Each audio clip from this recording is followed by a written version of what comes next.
So hi friends, welcome to our channel. This is Padmavathi. ఈ రోజు మనతో పాటు యోగా మాస్టర్ గౌతమ్ గారు ఉన్నారు. ఆయనతో మాట్లాడదాం. నమస్తే సార్. నమస్తే అండి. సార్, ప్రస్తుతం ఉన్న జనరేషన్ లో చాలా మంది ఊబకాయంతో, అంటే చిన్న ఏజ్ లోనే చాలా వరకు వెయిట్ పెరిగిపోయి చాలా మంది ప్రాబ్లమ్స్ అయితే ఫేస్ చేస్తున్నారు. అండ్ ఆ వెయిట్ లాస్ చేసుకోవడం కోసం కొంతమంది డైటింగ్లు అంటారు, కొంతమంది జిమ్ అంటారు, కొంతమంది ఇంకా చాలా చాలా అంటారు. అండ్ అలాగే అవే కాకుండా యోగా చేయడం వల్ల కూడా వెయిట్ లాస్ అవ్వచ్చు అని కూడా వింటున్నాం ఈ మధ్యన. మరి యోగా చేయడం వల్ల నిజంగానే వెయిట్ లాస్ అవుతారంటారా? అంటే ఏ యోగాసనం యూజ్ చేస్తే ఎంత వరకు వెయిట్ లాస్ అవ్వచ్చు అంటారు? ఒకవేళ వెయిట్ లాస్ అయినా మళ్ళీ పెరిగే అవకాశాలు ఏమైనా ఉంటాయా? లేకుంటే మళ్ళీ ఒకవేళ తగ్గినా వాళ్ళు ఏమేమైనా డిఫరెన్స్, అంటే ఇంతకు ముందు ఇప్పుడున్న లైఫ్ తో ఇంతకు ముందు ఏమైనా మారచ్చు అంటారా? ఇలాంటి ఏమైనా ప్రాబ్లమ్స్ ఉంటాయంటారా అసలు? యా, మంచి క్వశ్చన్ అడిగారు. ఎవరైతే ఫస్ట్ ఆఫ్ ఆల్ వాళ్ళ లైఫ్ లో ముందు వెయిట్ లాస్ అవ్వాలి అని అనుకున్నప్పుడు పాపం వాళ్ళ మానవ ప్రయత్నం ఏదో ఒకటి చేస్తారు.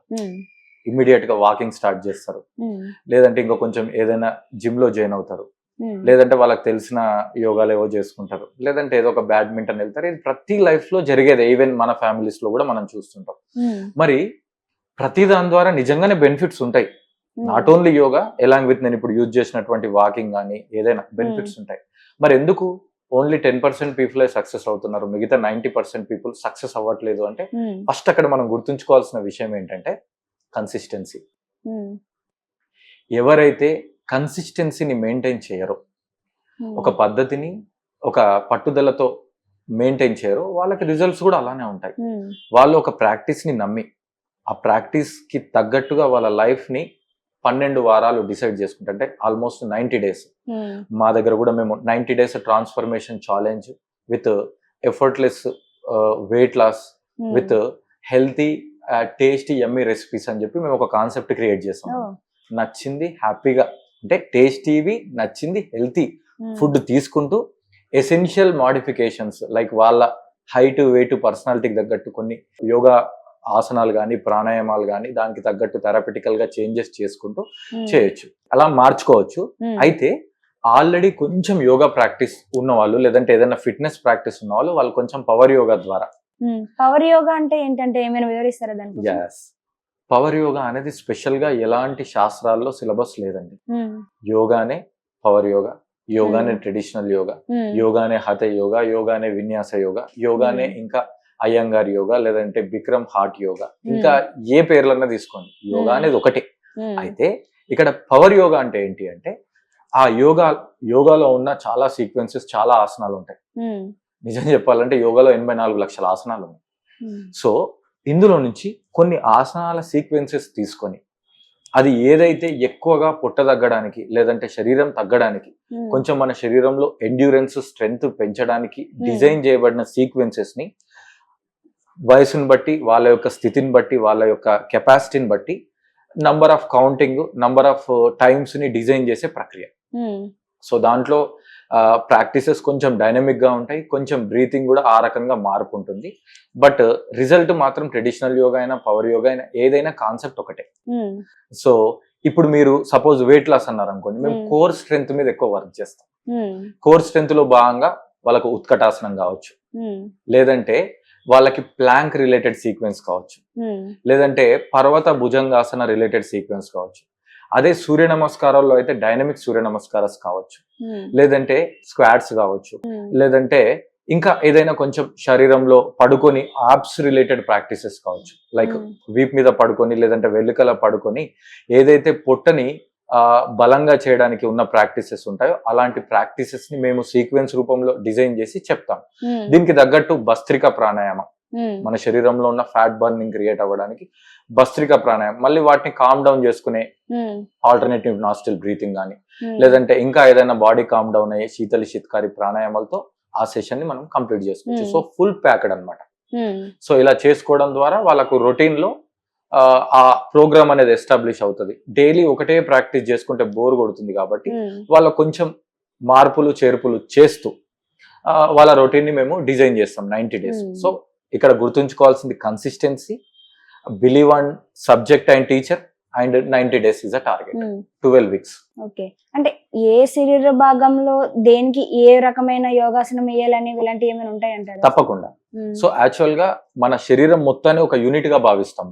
సో ఏ ప్రాక్టీస్ చేసినా అది శరీరం మొత్తం కూడా టార్గెట్ చేస్తుంది. ఎందుకు అంటే మనం ఎక్సర్సైజ్ చేయట్లేదు, యోగా చేస్తున్నాం. యోగాలో మన మనస్సుతోని శ్వాసతోని లింక్ చేస్తూ ప్రజెంట్ మూమెంట్ లో చేస్తాం. ప్రజెంట్ మూమెంట్ లో చేసే ఏ పనైనా శరీరంలో ఉన్న ప్రతి భాగం మీద ప్రభావం చూపిస్తుంది. అట్ ది సేమ్ టైం శరీరం మీద ఫిజికల్ గాను, మెంటల్ గాను, ఎమోషనల్ గాను, ఇంటలెక్చువల్ గాను, స్పిరిచువల్ గాను, సోషల్ గాను. అంటే సోషల్ గా అంటే how we are dealing with others, అన్ని విధాలుగా కూడా ఏకకాలంలో ఏ ప్రాక్టీస్ అయినా ప్రభావం చూపిస్తుంది. బట్ అక్కడ మీరు మైండ్ఫుల్ గా చేస్తున్నారా లేదా అనేది మాత్రం అండర్లైన్ చేసుకోవాల్సిన విషయం.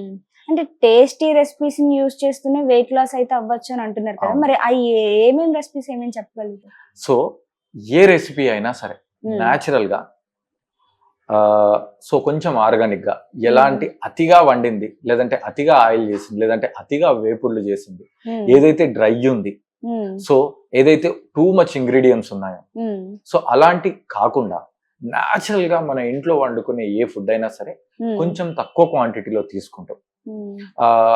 మాక్సిమం ఇప్పుడు మన ప్లేట్ లో లేదంటే మన డైలీ లైఫ్ లో మీరు కనుక గమనిస్తున్నట్టయితే మనం ఏదైతే తినాలో అది తినకుండా ఏదైతే అవసరం లేదో దాన్ని ఇష్టంగా ఎక్కువగా తింటాం.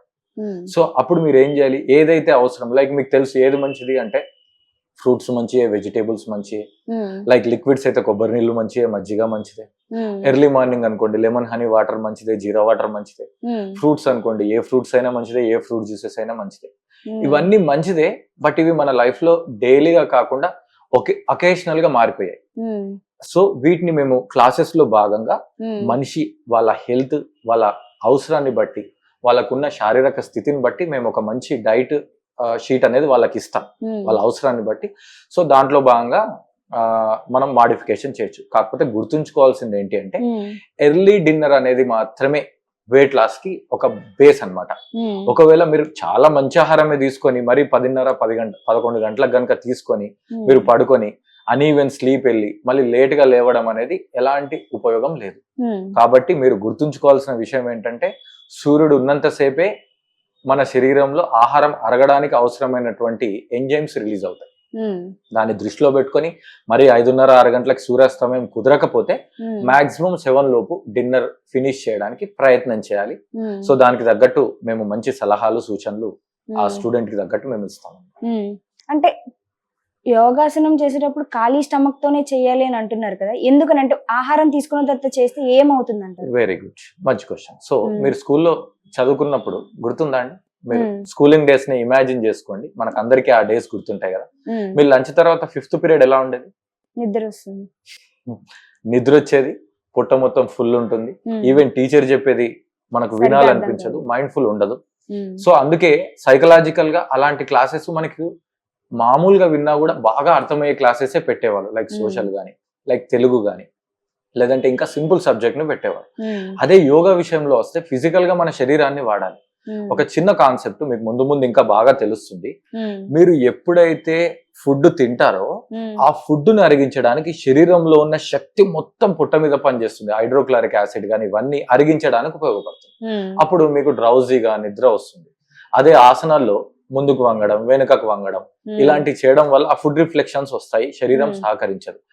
సో ఆ ఫుడ్ రిఫ్లెక్షన్ లో చేస్తే అది పాయిజన్ అవుతుంది, అవునా కదా. సో కాబట్టి మనం ఎప్పుడైనా సరే ఎంప్టీ స్టమక్ తో చేస్తే మన శరీరంగా ఆ ఫుడ్ డైజెషన్ అనేది కాకుండా ఈ ప్రాణశక్తిని ప్రాపర్ గా సర్క్యులేట్ చేయడానికి ఉపయోగపడుతుంది. అలా. సో అదండి, విన్నారు కదా, ఏ టైంలో ఎలా చేయాలి, ఎవరెవరు ఏం తీసుకోవాలి, అసలు తిన్న తర్వాత చేస్తే ఏంటి, తినక ముందు చేస్తే ఎలాంటి ఫలితాలు ఉంటాయనేసి ఇలాంటివి మరి ఎన్నో తెలుసుకున్నాం కదా. ఇలాంటి మరి ఎన్నో విషయాలను తెలుసుకునే ప్రయత్నం చేస్తూనే ఉందాం, చూస్తూ ఉండండి. Thank you.